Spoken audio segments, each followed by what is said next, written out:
मोहतरम नाज़रीन, अस्सलामु अलैकुम वरहमतुल्लाहि वबरकातुहू।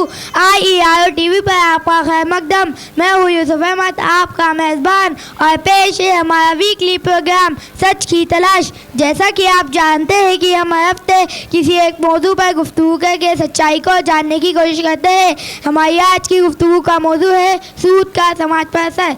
इस गुफ्तगू में हमारे साथ है मुल्क के मारूफ इकोनॉमिस्ट प्रोफेसर अमीर घोष आदाब, और इस्लामिक के स्कॉलर डॉक्टर अब्दुल हमीद। अस्सलामु अलैकुम। वालेकुम अस्सलाम। आज के इन दोनों एक्सपर्ट्स के अलावा आवाम में से भी कुछ लोग शरीक होंगे, जिससे कि हम उनके तजुर्बात जानेंगे। तो आइए गुफ्तगू की शुरुआत करते हैं हम प्रोफेसर घोष से। प्रोफेसर घोष, हम आपसे जानना चाहते हैं कि आज बड़े बड़े कारोबारी अपने बिजनेस को बढ़ाने के लिए बैंकों से कर्ज हासिल करते हैं और सूद के साथ कर्ज की अदायगी करते हैं। हम आपसे जानना चाहते हैं कि इंटरेस्ट पर सूद कितना ज़रूरी होता है और क्या बगैर इंटरेस्ट की कोई यहाँ नहीं निकल सकती? जी हाँ, बड़े इंडस्ट्रीज और कार्बोरेटर सेक्टर्स की डेवलप कंट्रीज के बैकबोन होते हैं। उन्हें चलाने के लिए बड़े घराने के वो लोग जो सलाहियतें रखते हैं वो कभी कभी अपने पास का पैसा नहीं लगा सकते, इसीलिए वो बैंकों से लोन प्राप्त करते हैं, क्योंकि उनके पास जनता का पैसा होता है जो उन्होंने कुछ कमाने के लिए रखा होता है। सवाल ये है कि बैंक इंडस्ट्रीज से इंटरेस्ट ना ले तो उनका खर्च कैसे चलेगा और वो लोगों को लाभ कैसे दे पाएंगे जिन्होंने बैंकों में अपने पास का पैसा जमा किया हुआ है।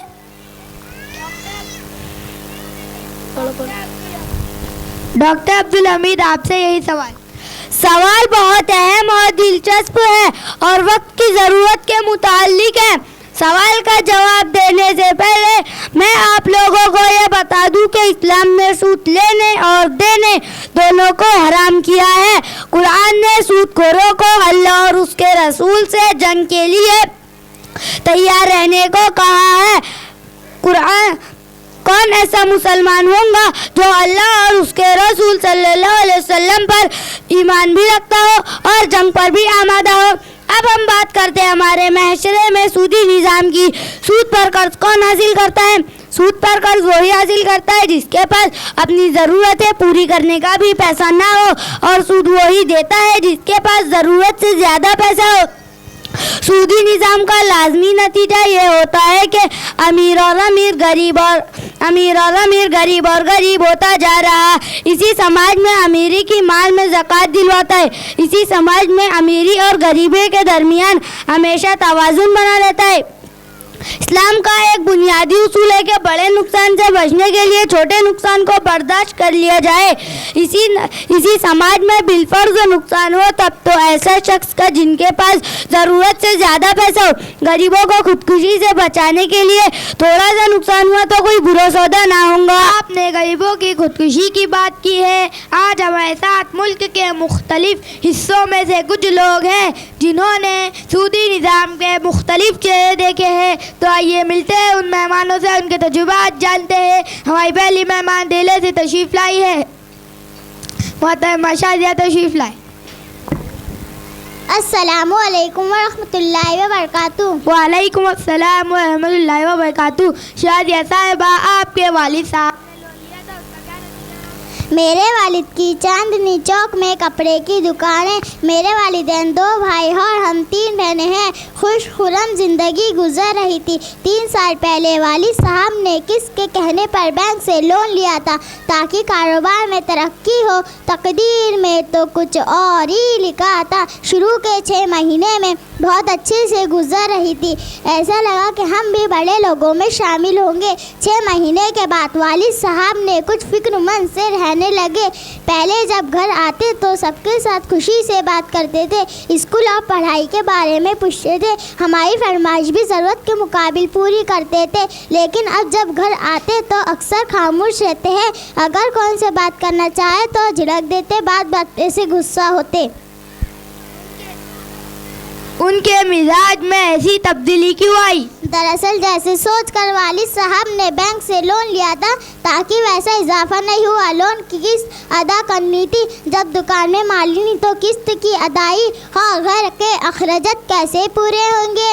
इस फिक्र में वालिद साहब मिजाज में तब्दीली आई। आपके वालिदा के साथ वालिद साहब के बर्ताव में क्या तब्दीली आई? दरअसल मैंने बचपन से कभी उनको टकरार करते नहीं देखा और अब रोज़ाना झगड़े होते हैं। शाजिया साहिबा, आपकी दास्तान से तो महसूस होता है सूद की लानत से जन्नत या घर जहन्नुम में तब्दील हो जाता है। तशरीफ लाने के लिए शुक्रिया। हमारी अगली मेहमान हैदराबाद से तशरीफ लाए हैं। नाज़रीन साहिबा तशरीफ लाए।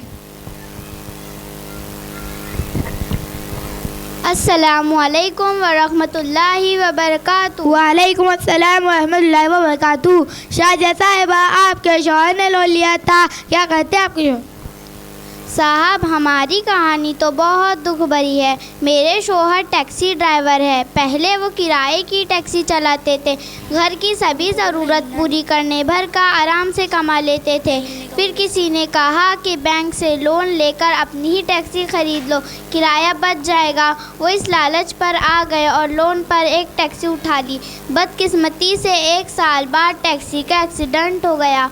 उन्हें भी चोट आई और टैक्सी चलाने लायक नहीं रही। उनकी चोट तो कुछ दिनों में ठीक हो गई, लेकिन रोज़ी रोटी का कोई सहारा नहीं रहा। लोन की किस्त अदा न होने की वजह से बैंक ने टैक्सी जब्त कर ली, लेकिन वो इस कदर टूट चुकी थी कि उसे बेचकर भी कर्ज की रकम अदा नहीं हो सकती थी। उन्हें भी गिरफ्तार कर लिया गया। अब तो वो जेल में है। अब घर के अखराजात कैसे पूरे होते? साहब मेरे 2 छोटे छोटे बच्चे हैं।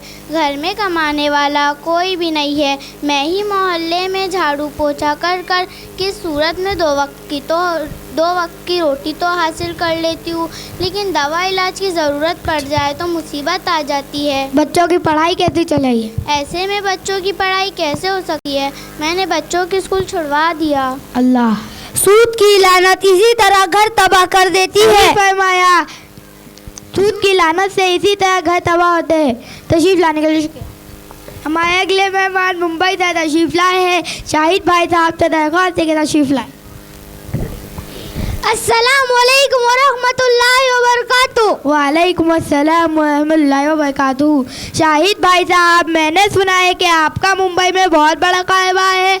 आपने अपने कारोबार की शुरुआत कैसे की थी? क्या आपने भी बैंक से लोन लिया था? अल्हम्दुलिल्लाह, सब तारीफ अल्लाह के लिए जिसने मुझे मामूली से दुकान से बड़ा कारोबारी बनाया। मस्जिद उसका शुक्र है कि जिसने मुझे सूद की लानत से दूर रखा।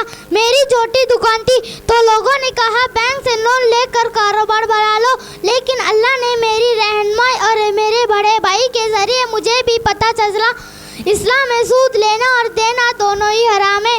इसलिए मैंने बैंक से लोन लेने का इरादा छोड़ दिया और ईमानदारी से कारोबार में मेहनत करता रहा। आज अल्लाह का शुक्र है कि मेरे पास ऐश और आराम की तमाम चीज़ें मौजूद है। तशरीफ लाने के लिए शुक्रिया। नाज़रीन, हमने देखा कि सूद एक लानत है जिससे न जाने ऐसे कितने घर तबाह है। इसी के साथ अब प्रोग्राम का वक्त ख़त्म हुआ है। मैं आज के इन दोनों एक्सपर्ट का शुक्रिया अदा करना चाहता हूँ। शुक्रिया, धन्यवाद, थैंक यू।